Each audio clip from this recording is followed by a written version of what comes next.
Hey everybody, welcome to today's review. We're taking a look at the 2016 Nissan Maxima.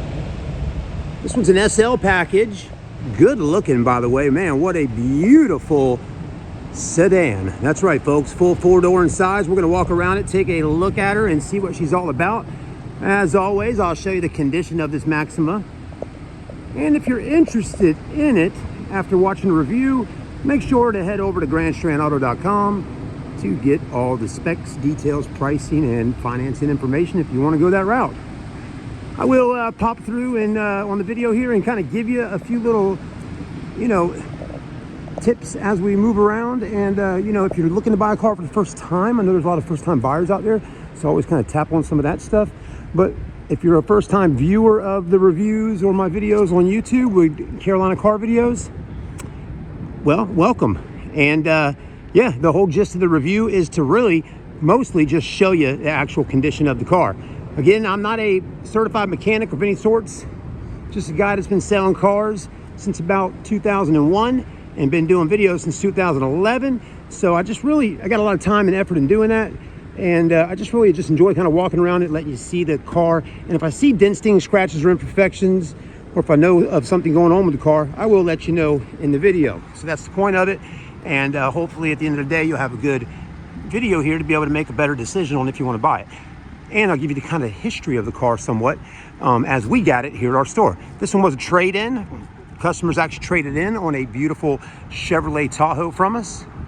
And they needed something a little bit bigger for their family. They have more kids coming and just wanted something larger. So that kind of makes sense. It's a pretty good sized sedan though. It definitely worked for them with their one child, but they had another child coming and they wanted more room. So that's okay, that's what they did. So anyways, the actual car though seems to be in good shape. It does have quite a few little small paint chips going around it, but the windshield's in good shape, no cracks. The cowl looks good. Wipers are in good shape, paint, plenty of shine. Headlights are oxidized, as all of them seem to do lately that we see on a lot of pre-owned cars. We do got one fog light out on the driver's side down here.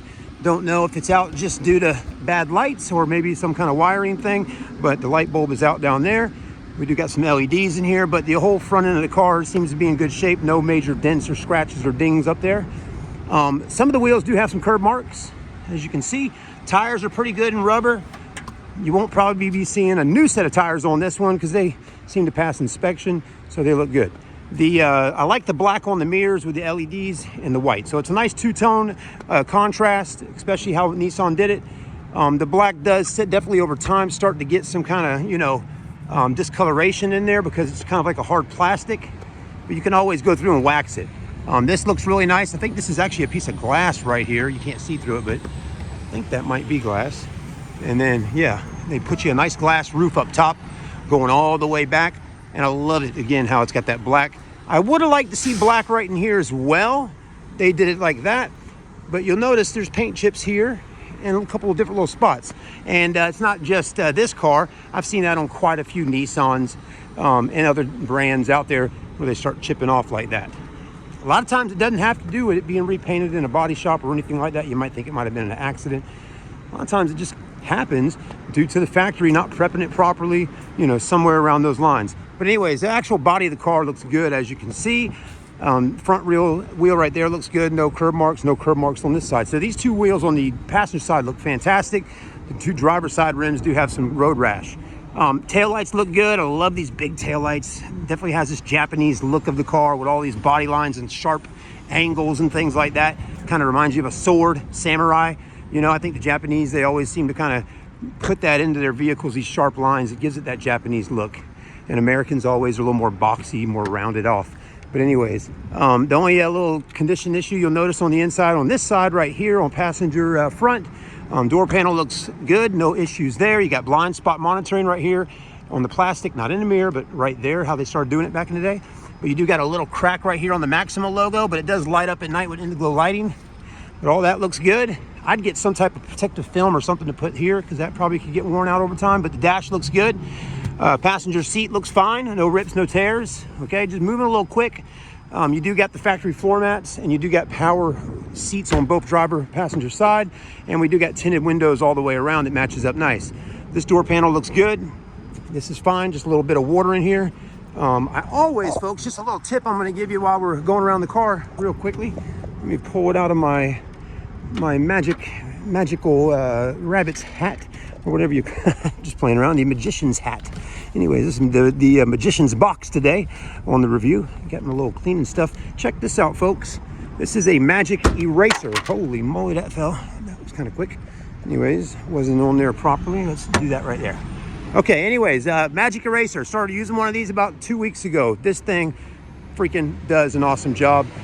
Take a look at this right here. See that little mark right in that door? Let's check this out real quick. We'll wait for this big truck to go by, making all that noise over there with the diesel. But anyways, we're gonna take this right here. You know, you wanna get that magic eraser a little damp, okay? Even got a little water in here, so that's gonna help us out. But what we're gonna do, we're gonna rub on that. And watch this. Okay, I did not make that mark. I just found it. Now, it won't get off the part right here, possibly, that's kind of gotten broken between the white, you know, but it did take that and kind of make it look a lot better than it was. But hold on, let's go a little more. Maybe we can get it off. I don't know. Maybe that's from another car. It's definitely starting to come off a little better. Look at that. Much better than it was, though. That's what I'm getting at. That magic eraser is definitely a great tool for you to have if you work at a car lot and you're detailing cars, or even just, you know, cleaning cars that are getting ready for pictures or getting ready to sell it. Go out and buy yourself some magic erasers. Seriously, y'all. They will definitely make your life a little easier, and you'll be blown away by how a magic eraser can make a car look so much better and get some little scratches or just little things off. I mean, again, look right in here. See these? See those right in there? Check this out. Here we go. Look at that. Just taking it right out of there, okay? So again, it doesn't take off the parts that are, you know, missing, that have broken through the paint.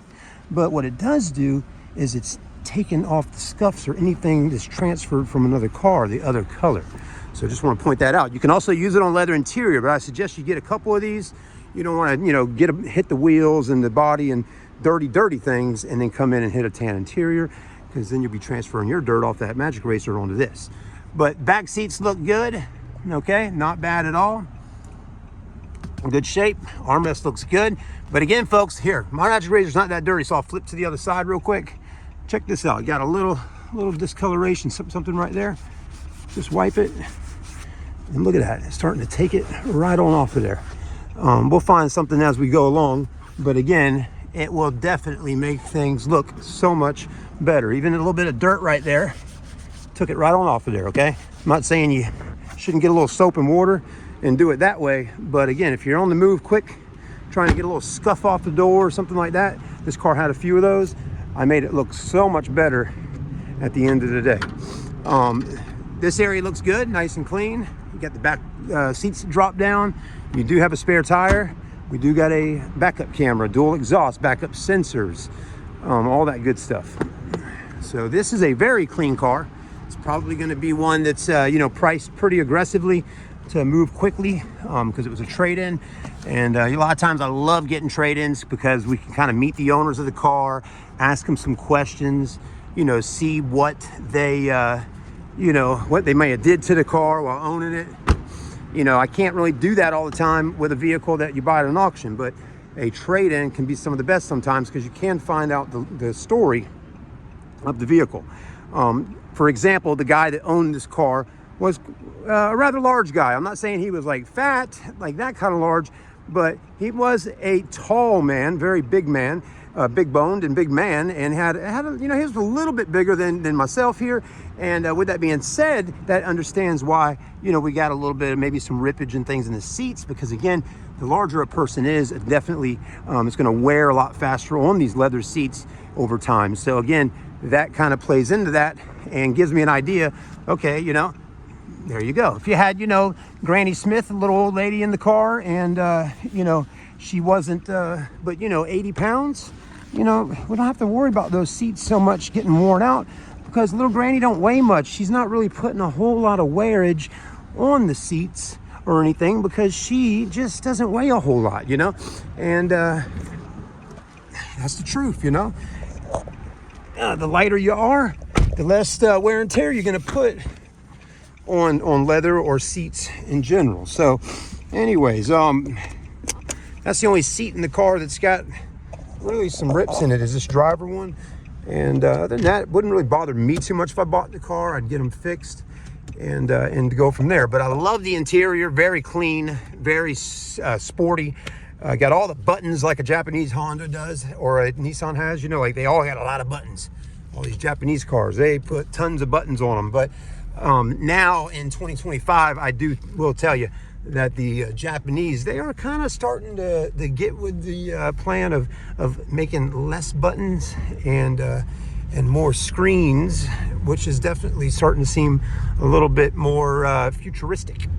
But anyways, I still like having some buttons for sure, because that means we got a lot of different options and different things that can be done in the vehicle.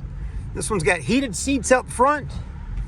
Okay, you got a backup camera, double sunroofs, navigation, dual climate control, just about everything you would want on most cars that have the higher trim level. This has got on it. I like the big LCD screen through the middle right there. You got the compass. It also has a V6 under the hood that gets good fuel economy. It's not too bad, and it's got a lot of power. You can put it in sport mode or comfort or economy mode, and this thing will do exactly what you want it to. Anyways, we ain't gonna be able to even get out because this big truck here is definitely, well, we're just gonna follow him and go right on across. Thank you, Mr. Truck. But anyways, have a great day, everybody. Thanks for watching the review. Like, comment, subscribe here on the channel. 142,433 is the miles on the car. I don't think that's too bad. You know, most Nissans and Hondas and Toyotas, you can put quite a bit of mileage on, and they last for quite a while. So here's our car lot. Thank you for watching the review, and come see us this holiday season. It's December, and it's gonna be a December to remember, as they say on the Lexus commercials. It's gonna be a December to remember right here at Grand Strand Autos. So we always got something going on, and we would love to help you get into your car and make something happen this holiday season. We'll see you then, guys and girls. Look at all them vehicles. Wow, we got a bunch of trucks and SUVs and sedans and convertibles, enough to supply the whole area of Socastee. If they really wanted to come down here and trade out one of their older cars, we can definitely put them in something and send them home with a smile. We'll see you then.